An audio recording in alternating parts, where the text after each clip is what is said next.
oath of office will now be administered to the President-elect by the Chief Justice of the United States.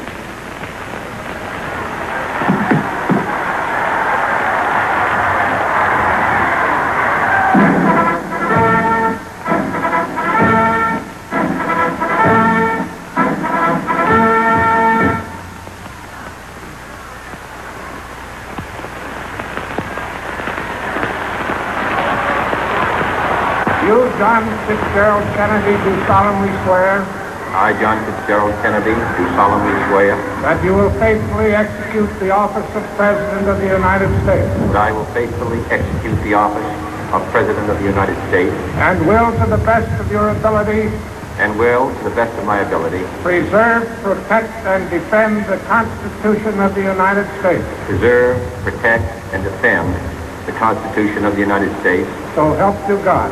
So help me God. Without debate, without criticism, no administration and no country can succeed, and no republic can survive. That is why the Athenian lawmaker Solon decreed it a crime for any citizen to shrink from controversy.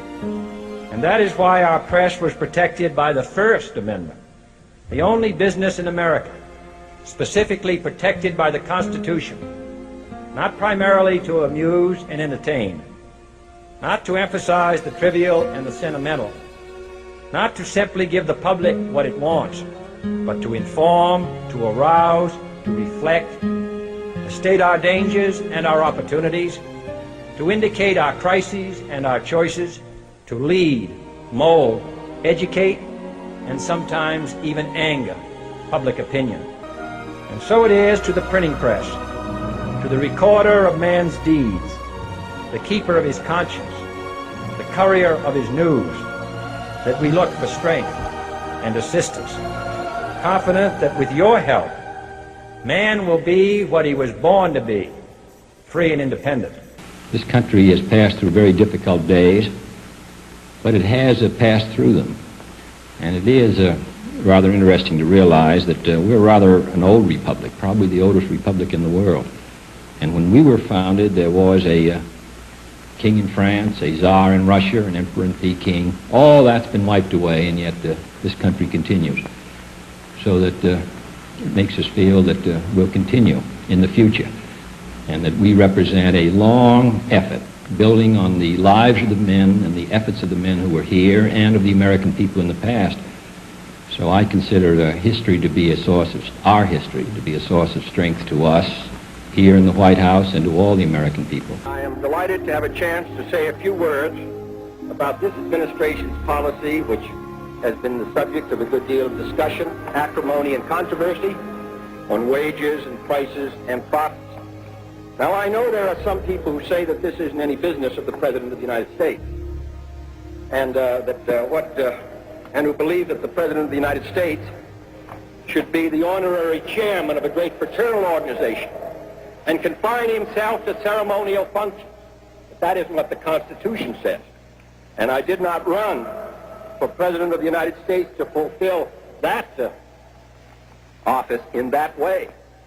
Harry Truman once said there are 14 or 15 million Americans who have the resources to have representatives in Washington to protect their interests, and that the interests of the great mass of the other people, 150 or 60 million, is the responsibility of the President of the United States, and I propose to fulfill it.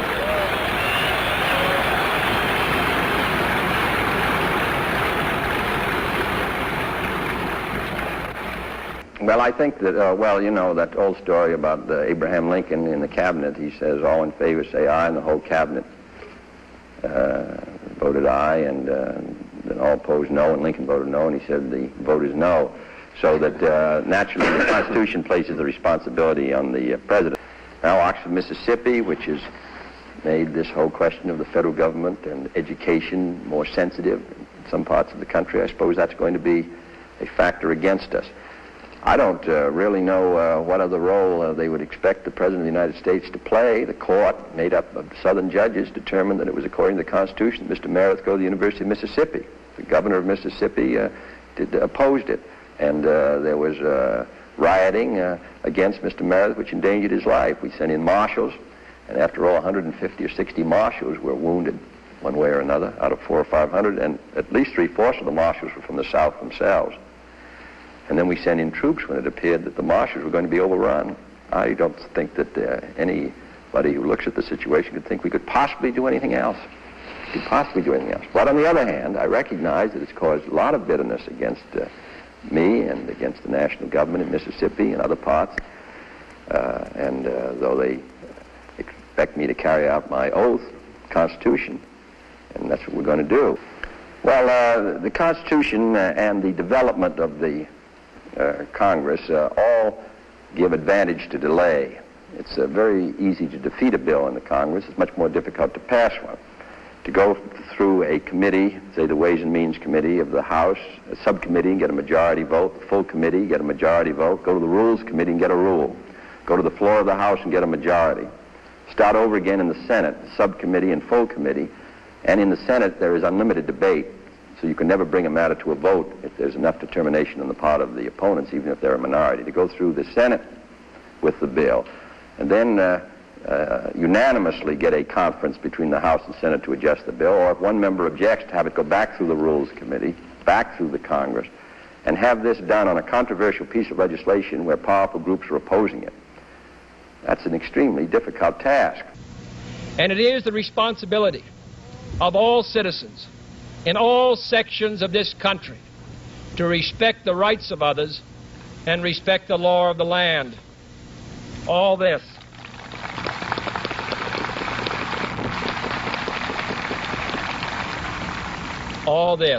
is not unrelated to world peace. When a man's way please the Lord, the Scriptures tell us, he maketh even his enemies to be at peace with him. And is not peace, in the last analysis, basically a matter of human rights? The right to live out our lives without fear of devastation, the right to breathe air as nature provided it, the right of future generations to a healthy existence. While we proceed to safeguard our national interests, let us also safeguard human interests. I don't like having to intervene in these matters. This should be settled by a local authority. It was being settled by them. And I think that's the way it ought to be settled. On the other hand, of course, we have a constitutional responsibility. Mr. President, with the Tuskegee action today and a riot in Plaquemine Parish last night in Louisiana, I'm wondering if it seems to indicate that perhaps Senator Stennis was right and that what looked like a very successful march on Washington last week has instead got the South's back up and solidified them in their resistance. You know, there's been difficulties in the North, too, this last week, so that this is a continuing problem. The march was an episode, an important one, because I think it was an impressive manifestation of the strong desire of a good many responsible citizens for equal treatment. But this problem has been with us for 100 years and even before, and it was going to be with us for a good many months and years to come. The Negroes are 10% of our population. To bring them into a full life in the American society with all that means is going to be a long job. And you're going to have difficulties in various states, north and south, east and west.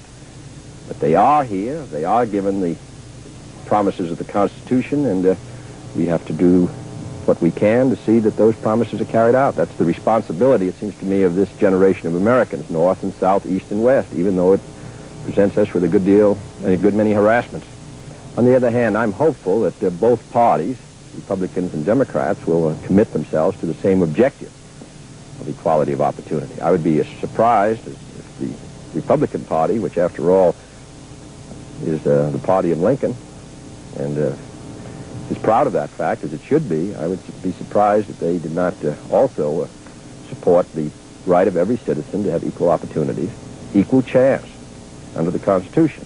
I believe that there's going to be a riot started and somebody tells me that there's going to be trouble if they don't stop them, then it's my duty to stop them. Well, then you go out and arrest them? Well, absolutely. And charge them? Charge them. What do you charge them with? violating unlawful assemblage. Well, I think that's the most interesting. Who told you that they're going to riot? The men right out in the field that they were talking to said, if you don't get them out of here, we're going to cut their hearts out. So rather than let them get cut, you remove the cause. You don't find no police brutality here. You've had nobody say that we beat anyone or anything like that. This is not Selma, Alabama. Senator, could I finish my questioning right here? I mean, this is the most interesting concept, I think, that you suddenly hear or talk about the fact that somebody makes a report about somebody's going to get out of order, perhaps violate the law, and you go in and arrest them. They haven't done anything wrong. How can you go arrest somebody if they haven't violated the law? They're ready to violate the law. In other words,